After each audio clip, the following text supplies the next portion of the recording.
పసిపిల్లలు ప్రపంచంలోనే అత్యంత అమాయకులు. వారిని సంరక్షిస్తామన్న వాళ్లే నరకం చూపిస్తే ఏమనాలి?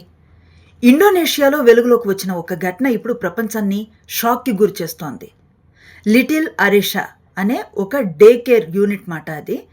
దాదాపు 2 ఏళ్ల లోపు పిల్లలు వాళ్ళందరినీ చేతులు, కాళ్ళు గుడ్డలతో కట్టేసి, డైపర్లతో కటిక నేల మీద కొన్ని గంటల పాటు వదిలేసి హింసించారు ఆ మూర్ఖులు. వాళ్ళతో ఏం జరుగుతుందో తెలియక, ఆ నొప్పి భరించలేక కొన్ని గంటల పాటు ఆ పిల్లలు ఎంత చిత్రవద అనుభవించుంటారో చూడండి.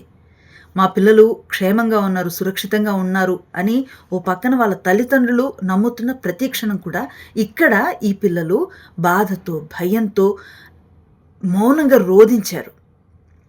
అమాయకులు గదా!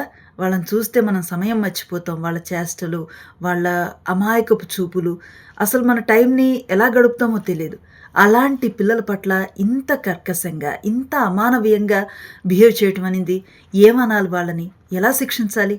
పోలీసులు ఈ కేసుకు సంబంధించి దాదాపు 13 మందిని అరెస్ట్ చేశారు. కానీ ఇది సరిపోతుందా? అసలు ప్రశ్న ఇదే. సంరక్షిస్తామన్న వాళ్ళు అభంశుభం తెలియని వాళ్ళ పట్ల ఇంత మూర్ఖంగా ఎందుకు ప్రవర్తించాల్సొచ్చిందనిదే. ఇప్పుడు ఈ ఘటన అందరినీ అలర్ట్ చేస్తుంది. తమ పిల్లల్ని వృత్తిరీత్యా, ఉద్యోగరీత్యా, వివిధ కారణాల రీత్యా ఎక్కడైనా ఉంచేటప్పుడు వాళ్ళ పేరెంట్స్ ఎక్కడ ఉంచుతున్నాం, ఎలాంటి చోట ఉంచుతున్నాం, ముఖ్యంగా ఎలాంటి మనుషుల మధ్య ఉంచుతున్నాం అన్న విషయంలో కాన్షియస్గా ఉండాలి. 10కి 25 సార్లు ఆలోచించాలి. మీ బిడ్డల సంరక్షణ మీ చేతుల్లోనే ఉంది. వాళ్ళు ఏమీ చెప్పుకోలేరు. కానీ మనకు వినిపించే భారీ శబ్దాల కన్నా వినిపించని వాళ్ళ రోదన చాలా ప్రమాదకరం. So be careful.